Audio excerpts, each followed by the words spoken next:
Hello student, आज के इस वीडियो में class 9th chemistry chapter number first हमारे परिवेश के पदार्थ के वीवीआई ऑब्जेक्टिव क्वेश्चन आज के इस वीडियो में हम लोग करने वाले हैं। तो आप लोग बने रहिएगा, शुरू से लेकर अंत तक देखिएगा। क्लास 9 से रिलेटेड और भी वीडियो हमारे चैनल पर अपलोड है, तो आप उसे भी देख सकते हैं। और भी आपको किस चैप्टर में ऑब्जेक्टिव क्वेश्चंस का सीरीज चाहिए, तो उसके लिए आप लोग कमेंट सेक्शन में अपना सुझाव जरूर दीजिए, ताकि हम आने वाले वीडियो में आपके साथ उसी चैप्टर से रिलेटेड ऑब्जेक्टिव क्वेश्चन कराएं जो आपको ज़रूरत है, आपके लिए इंपॉर्टेंट है। तो चलिए, फर्स्ट क्वेश्चन आपके स्क्रीन पर आता है, देखिएगा। फर्स्ट क्वेश्चन में आपसे पूछा गया है कि निम्नलिखित में कौन पदार्थ है। तो सबसे पहले आपको यहाँ पे आना चाहिए पदार्थ का डिफिनेशन कि पदार्थ किसे कहते हैं। तो पदार्थ पहले हम आपको बता देते हैं। पदार्थ वो होता है जो कोई स्थान घेरता हो, जिसमें कोई द्रव्यमान हो और साथ ही जो कोई अवरोध उत्पन्न करे, तो उसको हम लोग पदार्थ कहते हैं। अब यहाँ पे गंध में नहीं तो स्थान घेरता है और न ही द्रव्यमान होता है और ना ही इसमें कोई अवरोध उत्पन्न होता है, तो ये आपका ऑप्शन गलत है।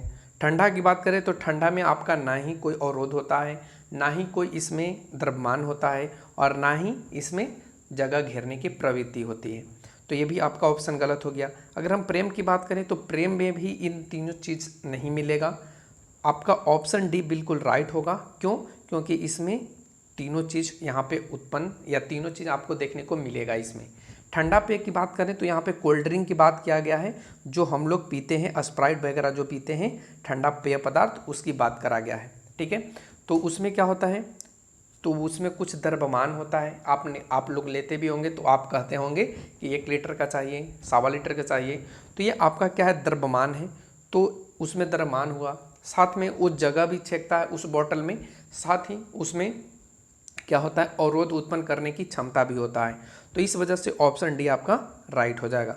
अगला क्वेश्चन आता है क्वेश्चन नंबर 2, जिसमें पूछा गया यहाँ पे कि किसी ठोस पदार्थ का सीधे वाष्प में परिवर्तन क्या कहलाता है। आपको बताना है किसी ठोस पदार्थ का सीधे वाष्प में परिवर्तन क्या कहलाता है।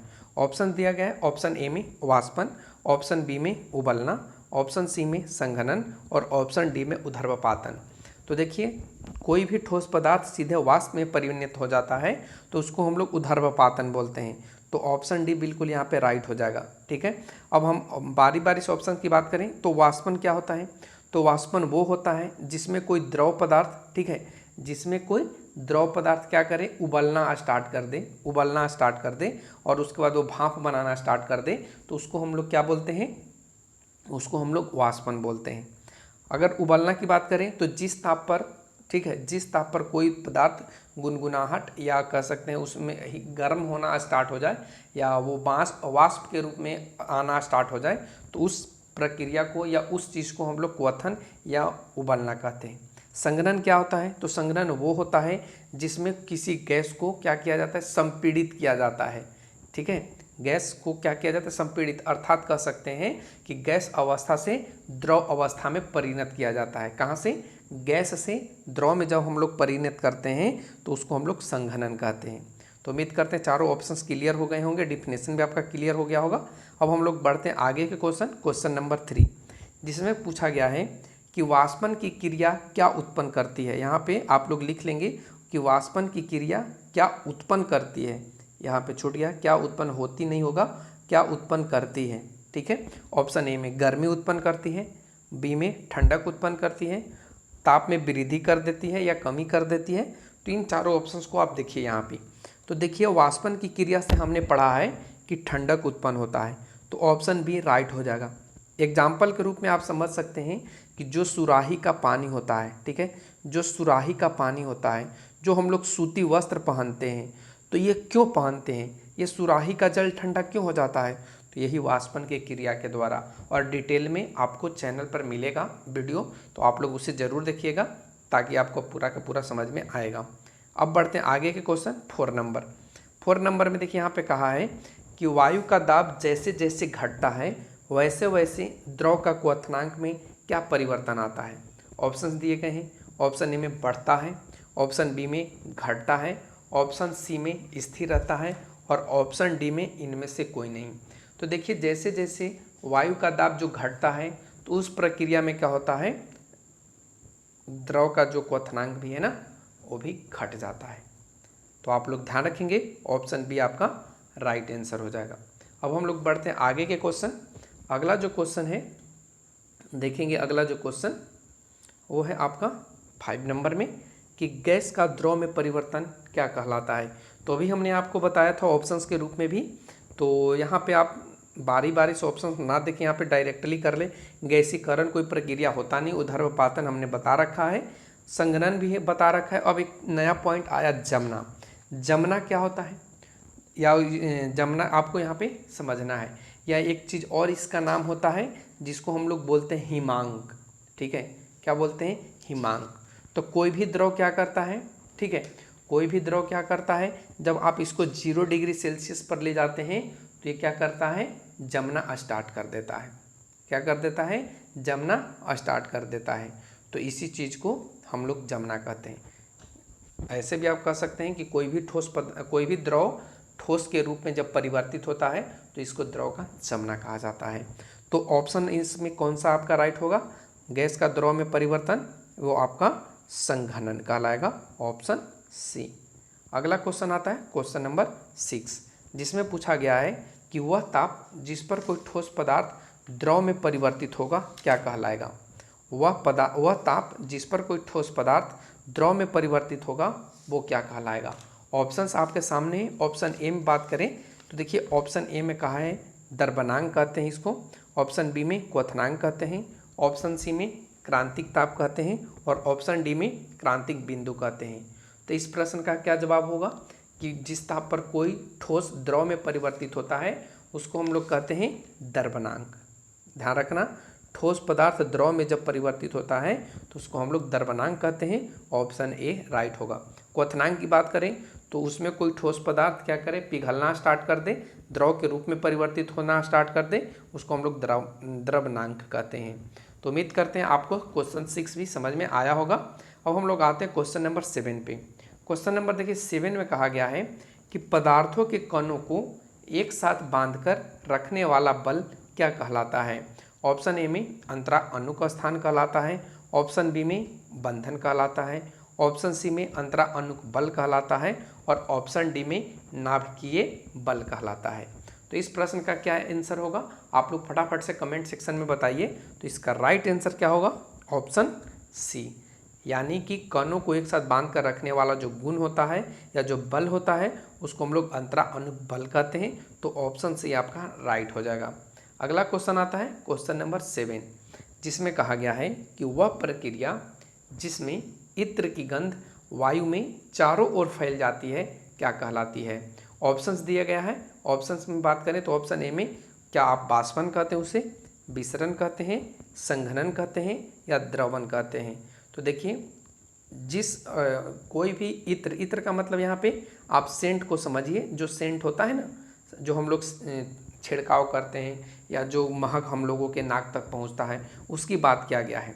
ठीक है, तो ऑप्शंस में के अकॉर्डिंग आपका ऑप्शन कौन सा होगा, बी, यानी विसरण क्रिया के द्वारा या विसरण प्रक्रिया के द्वारा किसी भी सेंट या इत्र या खाना पकने का जो गंध है वो हम लोगों तक पहुंच पाता है। तो ऑप्शन बी आपका राइट हो जाएगा। अब हम लोग आते हैं क्वेश्चन नंबर 9 पे। क्वेश्चन नंबर 9 कहता है कि बर्फ का एक टुकड़ा जल की सतह पर तैरता है। आप लोग देखे भी होंगे कि बर्फ को जब आप पानी में डालिएगा तो वो सतह पर तैरते रहेगा। इसका क्या कारण हो सकता है।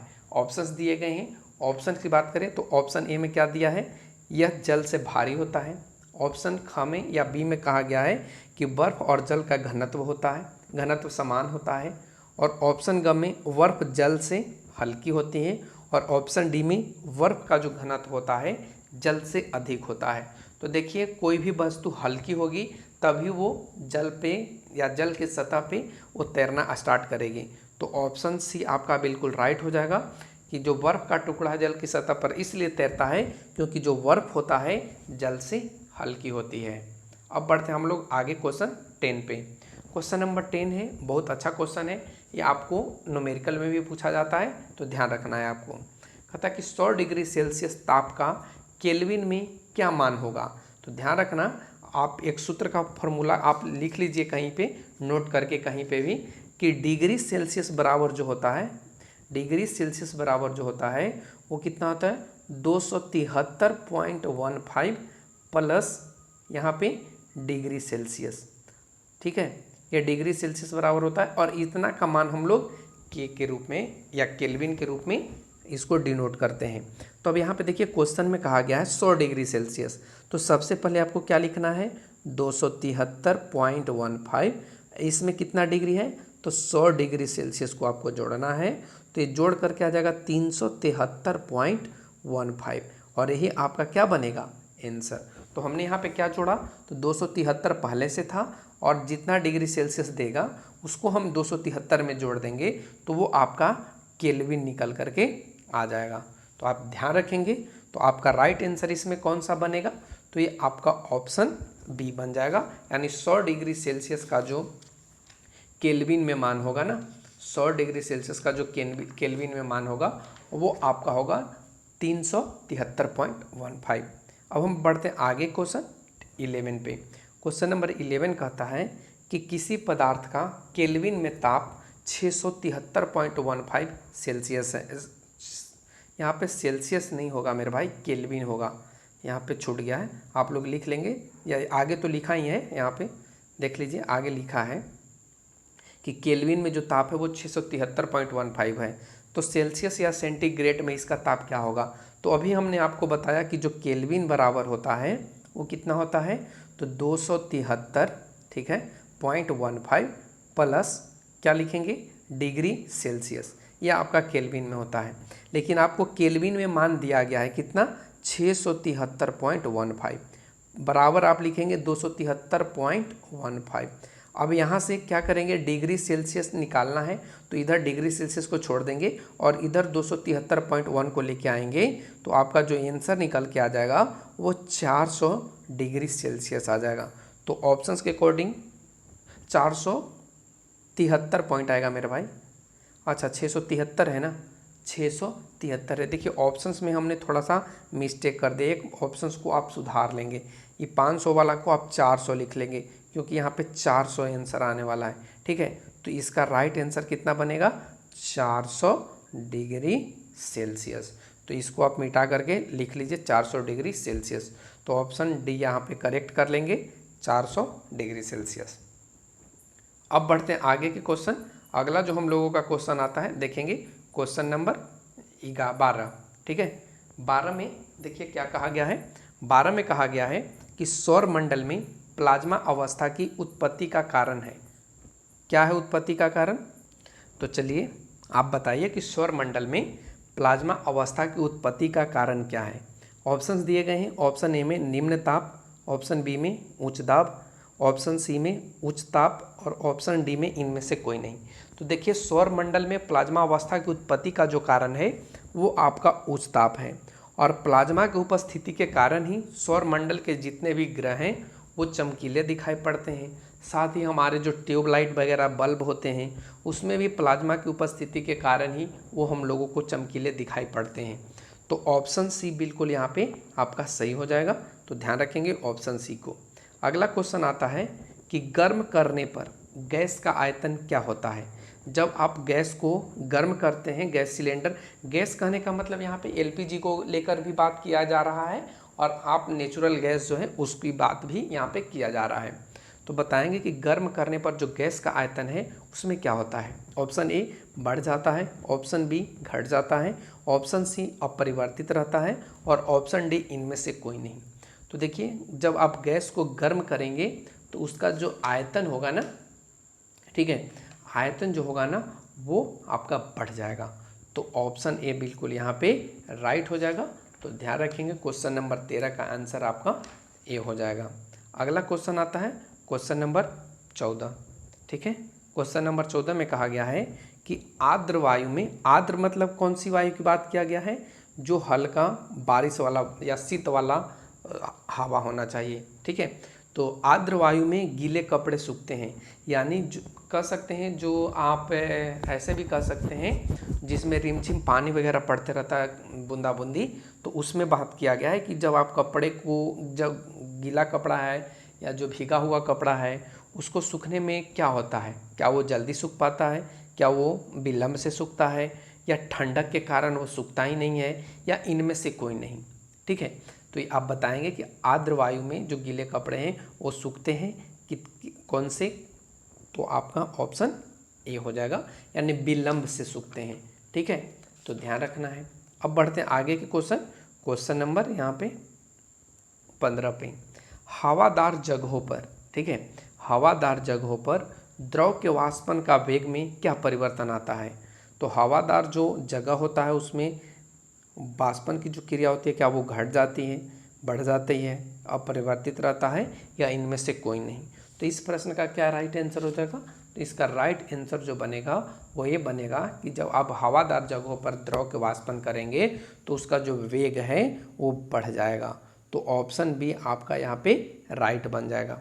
अगला क्वेश्चन आता है क्वेश्चन नंबर 6, जिसमें पूछा गया है कि वह चीज़ क्या कहलाती है जो कुछ स्थान घेरती है तथा जिसमें द्रव्यमान होता है।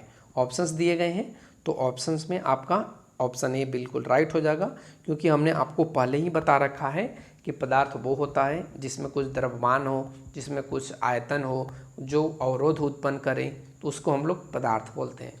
तो ऑप्शन ए बिल्कुल राइट हो जाएगा।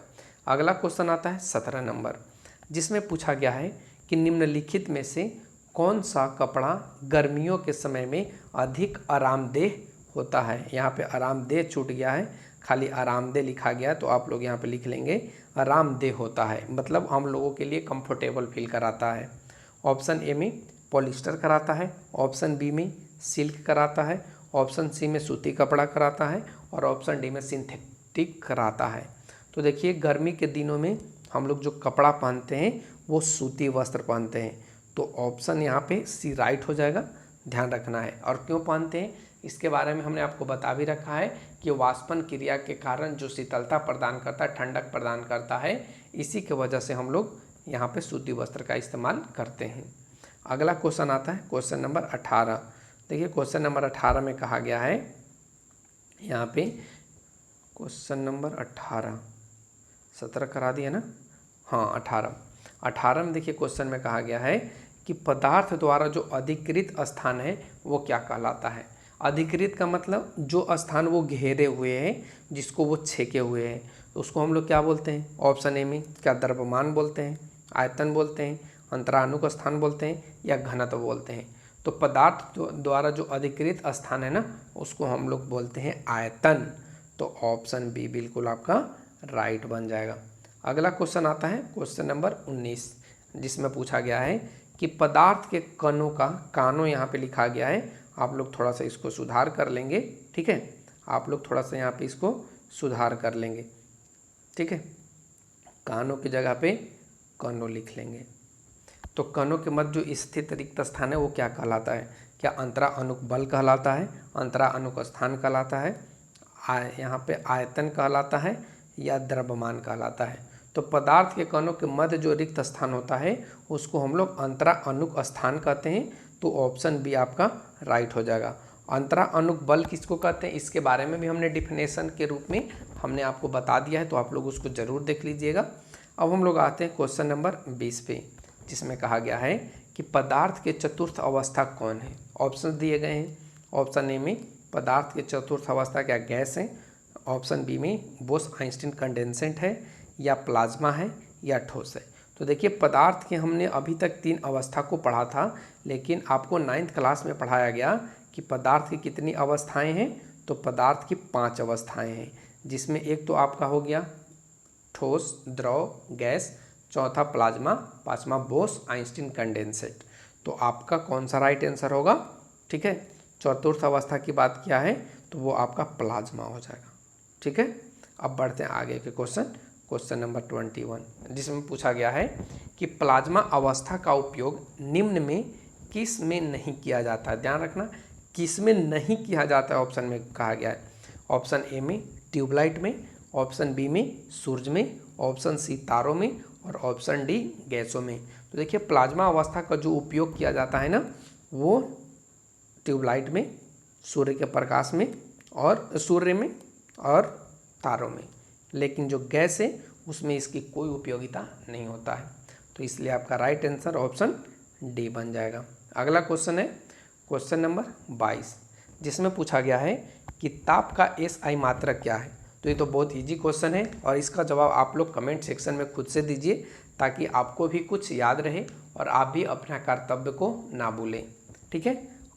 क्वेश्चन नंबर 23 देखिए, क्वेश्चन नंबर 23 में कहा गया है कि निम्नलिखित में कौन सा पदार्थ का ऊर्ध्वपातन नहीं होगा।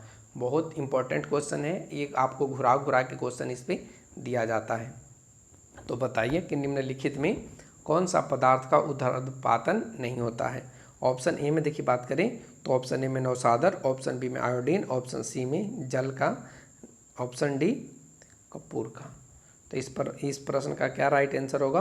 कौन सा पदार्थ ऊर्ध्वपातित नहीं होगा? तो वो आपका जल नहीं होगा। बाकी नौसादर की बात करें, आयोडीन की बात करें, कपूर की बात करें, जब आप इसको धूप में छोड़ देंगे तो ये क्या हो जाएगा? गायब हो जाएगा। तो इस तरीके से आपका 23 नंबर क्वेश्चन भी कंप्लीट होता है। अब हम बढ़ते आगे क्वेश्चन नंबर 24, जिसमें कहा गया है कि एक शुष्क बर्फ को और किस नाम से जाना जाता है। शुष्क बर्फ को और किस नाम से जाना जाता है? क्या उसे ठोस कार्बन डाइऑक्साइड यानी CO2 कहते हैं, ठोस CO कहते हैं, ठोस NH3 कहते हैं या ठोस CH3 कहते हैं? तो देखिए, शुष्क बर्फ का दूसरा जो और नाम है वो आपका ठोस CO2 है यानी कार्बन डाइऑक्साइड है। तो ध्यान रखना आप लोग इस चीज़ को। अब बढ़ते हैं आगे के क्वेश्चन